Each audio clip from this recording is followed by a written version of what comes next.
दुनिया की एक ऐसी चीज जो कि आपने कई बार इस्तेमाल की होगी लेकिन कभी पेचीदा तौर पर गौर नहीं किया होगा कि आखिर इसका आगाज कहाँ से हुआ। तकरीबन 500 सालों बाद भी लोग इस चीज से फायदा हासिल कर रहे हैं। एक आम सी लकड़ी की पेंसिल जो सिर्फ लिखने के काम आती है। बात है 1564 की। इंग्लैंड के एक गांव बोरोडेल में एक पसमानदा सा पहाड़ी इलाका था। एक दफा वहां पर बहुत शदीद तूफान आया। तूफान की शिद्दत इतनी थी कि मकामी लोग उसे खुदा का कहर समझने लगे।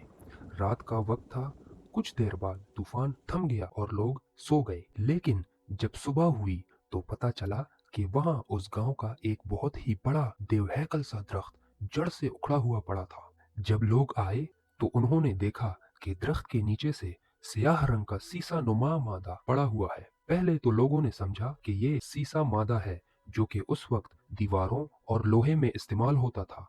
लेकिन उनमें से एक शख्स जिसके पास गधा था उसने वो मादा उठाकर अपने गधे को आगे चलाने के लिए उस पर वार किया तो वो मादा गधे की स्किन पर बहुत गहरा निशान छोड़ गया। लोगों ने जब देखा तो वो समझ गए कि ये सीसा नहीं हो सकता क्योंकि सीसा धात की पहचान ये नहीं है। तो जब लोगों ने उस मादे को कपड़ों पर और पत्थर पर खींचना शुरू कर दिया तो वो एक ऐसी लकीर छोड़ता था कि वो लकीर बहुत वाज़ेह तौर पर नजर आती थी। इसके बाद लोगों ने इसे अपनी भेड़ों पर निशान लगाने के लिए इस्तेमाल करना शुरू कर दिया। ये बात जल्द ही इंग्लैंड के दारुल हुकूमत लंदन तक पहुंच गई और सरकार को इसकी खबर हो गई। उस वक्त दुनिया सिर्फ कलम और स्याही पर मुनहसर थी जो कि बहुत मुस्तकिल शय नहीं थी। लेकिन जब वहाँ की हुकूमत को ये बात पता चली कि ग्रेफाइट धात जो कि बहुत वाज़ेह लिखाई करती है और खुश्क भी नहीं होती तो उन्होंने इसको इंडस्ट्रियल लेवल पर यानी सनती लेवल पर माइन करना शुरू कर दिया। अब बात आती है कि ये इतनी बड़ी मिकदार में क्यों बनने लगा। दरअसल कुछ वक्त के बाद इंग्लैंड की हुकूमत को अंदाजा हुआ कि ग्रेफाइट नामी धात न सिर्फ लिखने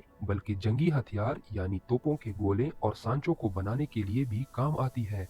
तो उन्होंने सीधा सीधा इस गांव बोरोडेल पर मुकम्मल कंट्रोल हासिल कर लिया। इसके बाद दोस्तों हुकूमत ने ग्रेफाइट के उन कानों पर जहां से उसे निकाला जाता था वहां मुसल्ला अफवाज के सख्त से सख्त पहरे तैनात कर दिए। माइनिंग के सीजन के बाद इन कानों को पानी से भर दिया जाता था ताकि कोई सिविलियन कोई आम बंदा इसको चोरी ना कर सके। अभी जब भी कोई कुदरती मादनियात किसी गवर्नमेंट के हाथ में आती है और खासकर इंग्लैंड जैसे मुल्क में जहां बहुत वक्त से सरमायादाराना निजाम था तो उस मुल्क में कुदरती मादनियात की काला बाजारी भी शुरू हो जाती है। इस ग्रेफाइट की कीमत उस वक्त के सोने के बराबर हो गई थी। वो कारकुन जो ग्रेफाइट के कानों में काम करते थे वो अपने कपड़ों और जूतों में ग्रेफाइट छुपा कर निकालते थे और उसे ब्लैक मार्केट में बेचते थे। दोस्तों ये तारीख की पहली ऐसी सनद थी जहां एक खाम माल के लिए बैनुल अक़वामी सतह पर स्मगलिंग और जासूसी की जाती थी। 18वीं सदी के आखिर तक बर्तानिया दुनिया को ग्रेफाइट सप्लाई करने वाला वाहिद मुल्क था। जब फ्रांस और बर्तानिया की जंग हुई तो बर्तानिया ने फ्रांस को ग्रेफाइट की सप्लाई रोक दी। नेपोलियन बोनापार्ट की फौज के लिए नक्शासाजी नामुमकिन हो गई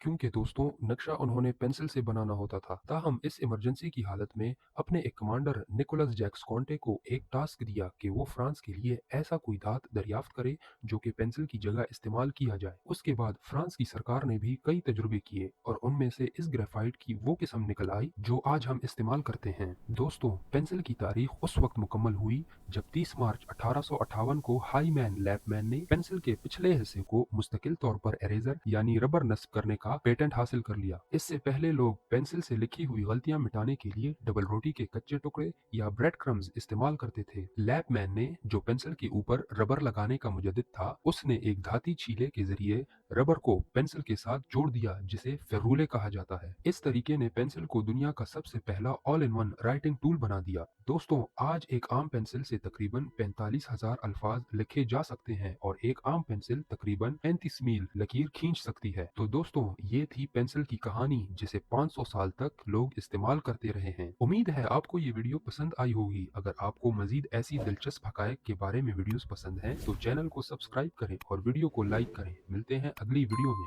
शुक्रिया।